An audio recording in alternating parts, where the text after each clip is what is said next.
on nous demande ici de calculer cette intégrale-là, puis sa limite quand n tend vers plus infini.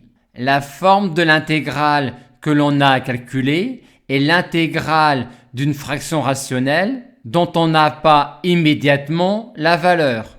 Il va donc falloir commencer par effectuer une décomposition en éléments simples de ma fraction rationnelle. La forme de la décomposition en éléments simples de cette fraction rationnelle-là en t sera celle-là, vu que l'on a ici un pôle double qui crée un terme en a sur t et un terme en b sur t carré, et un pôle simple qui crée uniquement un terme en c sur 1 plus tx. On a immédiatement le terme en 1 sur t carré en cachant t carré et en faisant t égale 0, ce qui donne 1.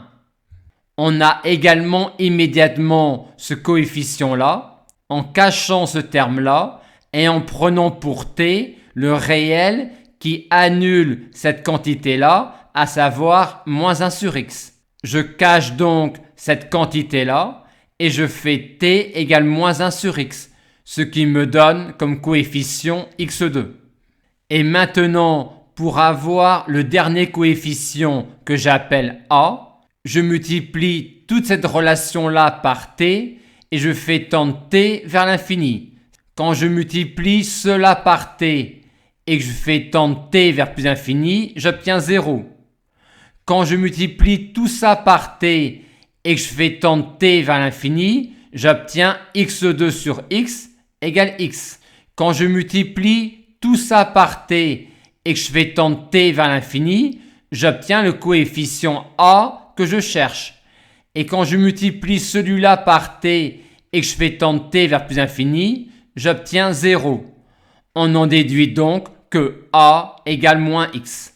Il nous reste maintenant à calculer ces trois intégrales-là. Celle-là est immédiate à partir de cette primitive-là. Celle-là l'est également à partir de cette primitive-là en prenant alpha égale moins 2. Et pour celle-là, pour mieux la voir, je peux remplacer au brouillon x par 3 et je vois alors que cette intégrale-là peut être calculée à partir de cette primitive-là à l'aide d'un champ de variables. Aussi, pour calculer cette intégrale-là, on va y effectuer ce changement de variable-là pour se ramener à cette primitive-là. On obtient alors immédiatement cette intégrale-là en u, intégrale que l'on peut calculer immédiatement grâce à cette primitive-là. Il ne reste plus qu'à passer à la limite quand n tend vers plus infini, et nous avons entre ces deux termes-là une forme indéterminée qui va être résolue en regroupant dans un même ln ces deux termes-là. Et maintenant, vu que cette quantité-là tend vers x quand n tend vers plus infini, on a tout de suite la valeur de l'intégrale quand n tend vers plus infini.